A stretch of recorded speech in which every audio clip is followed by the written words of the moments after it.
Good morning student. Welcome to Hindi की पाठशाला। बच्चों, इस वीडियो में मैं आपके 12th बोर्ड एग्ज़ाम के जो भी वीडियो ला रहे हैं उनमें हम आपको जल्दी जल्दी सिलेबस आपका कंप्लीट करवा देंगे और वन शॉट रिवीजन करवाएंगे, जिससे जल्दी जल्दी आपका सिलेबस कंप्लीट होता जाए। तो बच्चों, इसका जो पद्यांश का जो व्याख्या थी वो हमने आपको पढ़ा दी थी। अब हम आपको इसके प्रश्नोत्तर एक बार जल्दी जल्दी से पढ़ा देते हैं। पहला प्रश्न है, कविता के किन उपमानों को देखकर यह कहा जा सकता है कि उषा कविता गांव की सुबह का गतिशील शब्द चित्र है। ठीक है, तो हम इसका आपको समझा देते हैं। कविता के सभी उपमानों को देखकर कहा जा सकता है कि उषा कविता गांव की सुबह का गतिशील शब्द चित्र है। जैसे शंख का नीला रंग, गांव का नदी के किनारे धार्मिक स्थानों में प्रातःकालीन पूजन से, ग्रामीण रसोई घर में भोजन पकाने के लिए चूल्हा का उपयोग किया जाता है और भोजन पकने के पश्चात चूल्हे की राख से ही उसे लीप दिया जाता है। शहरों में चूल्हा नहीं होता है। काली सिल पर केसर पीसने का कार्य गांव में ही होता है। शहरों में सिल का स्थान मिक्सी ने ले लिया है। स्लेट पर खड़िया से लिखना ग्रामीण विद्यालयों में ही होता है। शहरों के विद्यालयों में स्लेट की जगह कॉपी ने ले ली है। नीले जल में स्नान द्वारा गौण वर्ण का झिलमिल भी गांव में देखने को मिलेगा।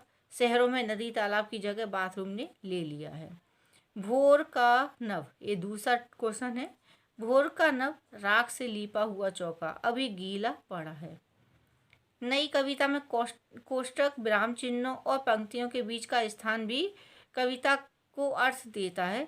उपयुक्त पंक्तियों में कोष्टकों से कविता में क्या विशेष अर्थ पैदा होता है, समझाइए। नई कविता में कोष्टक, विराम चिन्हों और पंक्तियों के बीच का स्थान विशेष अर्थ देते हैं। भाव व्यंजना को अधिक स्पष्ट करते हैं। कोष्टक में लिखा अभी गीला पड़ा है, यह चौके की वर्तमान स्थिति को इंगित कर रहा है। चौके की ताजगी और स्वच्छता का परिणाम दे रहा है।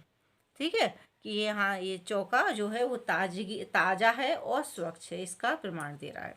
विराम चिन्ह कार्य या क्रियाकलाप की पूर्णता को सूचित करता है। नेक्स्ट देख लेते हैं। अपने परिवेश के उपमानों का प्रयोग करते हुए सूर्योदय सूर्यास्त का शब्द चित्र खींचिए। तो मतलब अपने परिवेश के उपमानों को प्रयोग करना है, तो कैसे करना है देखते हैं। एक सूर्योदय का और सूर्यास्त दोनों का। तो सूर्योदय का देख लेते हैं पहले।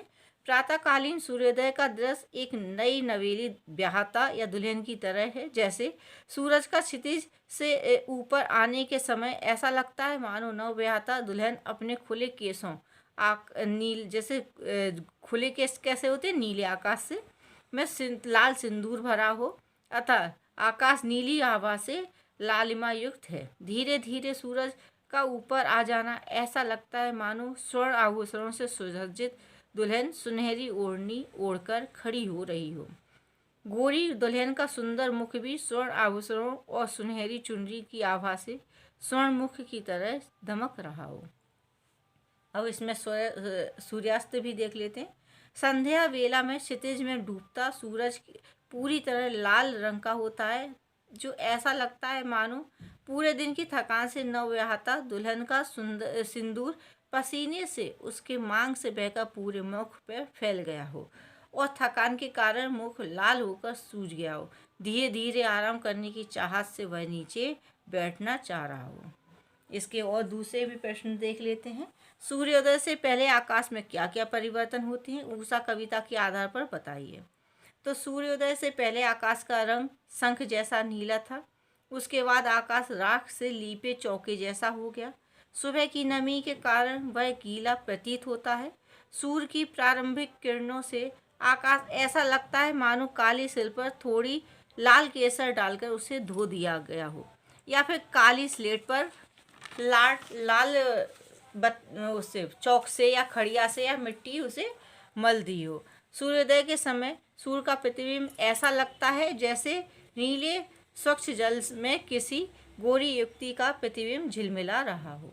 उषा कविता में भोर के नव की तुलना किससे की गई है और क्यों? तो उषा कविता में प्रातःकालीन नव की तुलना राख से लीपे गए गीले चौक से की गई है। इस समय आकाश नम एवं कैसा धुंधला होता है।